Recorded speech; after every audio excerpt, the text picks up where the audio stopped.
देश में चैत्र नवरात्रे बड़े धूमधाम से मनाए जा रहे हैं। इसी बीच नवरात्रि प्रसाद को लेकर और हल्दीराम को लेकर एक विवाद हो गया। दरअसल हल्दीराम का एक पैकिंग नमकीन जो कि नवरात्रि में जो लोग व्रती होते हैं उनके लिए बनाया जाता है, उसे लेकर बवाल हो गया।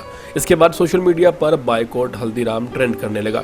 इसके पीछे की वजह सामने आई कि दरअसल हल्दीराम जिस नवरात्रि की नमकीन को बेच रहा है, उस नवरात्रि की नमकीन के पीछे डिस्क्रिप्शन में कुछ उर्दू में लिखा हुआ है। सोशल मीडिया पर यह कयास भी लगाए गए कि कहीं ना कहीं नवरात्रों के लिए तैयार किए गए सामान में कुछ जानवरों के तेल का मिश्रण यूज किया जा रहा है और शायद इसीलिए सिर्फ उर्दू में डिस्क्रिप्शन दी गई है।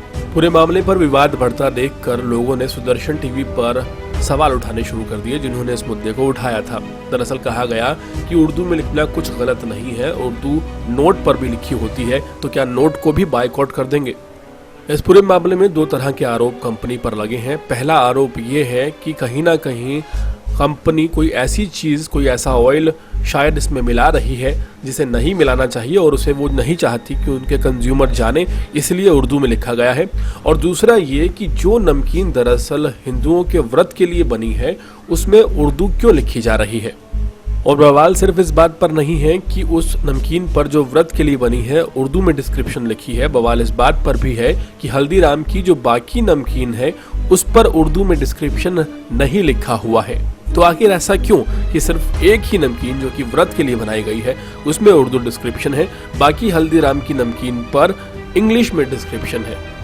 क्या हल्दीराम कंपनी ये नहीं चाहती कि व्रत के लिए बनाई गई नमकीन में जो मिश्रण उन्होंने यूज किया है, उसका इंग्रेडिएंट क्या है, कि वो कंज्यूमर जाने, जो कंज्यूमर इसे खाना चाहते हैं। इस पर बहुत बवाल हुआ। सोशल मीडिया पर कई लोगों ने अपनी प्रतिक्रिया दी। एक यूजर ने लिखा, "You earn 95% from Hindus and then want us to read Arabic. Are you insane?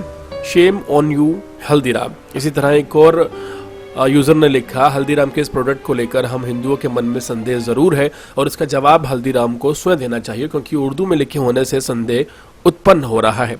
एक और यूजर ने लिखा, "description written in Urdu on Haldiram's phalahari mixture pack means of Hindu and some people are defending this.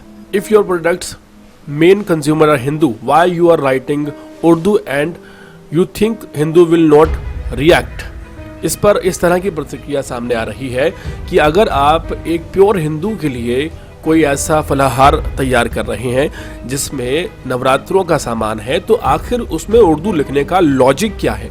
और अगर आप उर्दू लिखते हैं तो अपने हर प्रोडक्ट पर उर्दू में डिस्क्रिप्शन दीजिए। बाकी नमकीन पर आप उर्दू में डिस्क्रिप्शन नहीं देते हैं, उस पर आप इंग्लिश में डिस्क्रिप्शन देते हैं। एक फलाहार मिक्सचर जो कि नवरात्रों के लिए स्पेशली बनाया गया है, उस पर आप उर्दू में डिस्क्रिप्शन देते हैं। इसके पीछे का क्या कारण है, दरअसल जनता जानना चाहती है।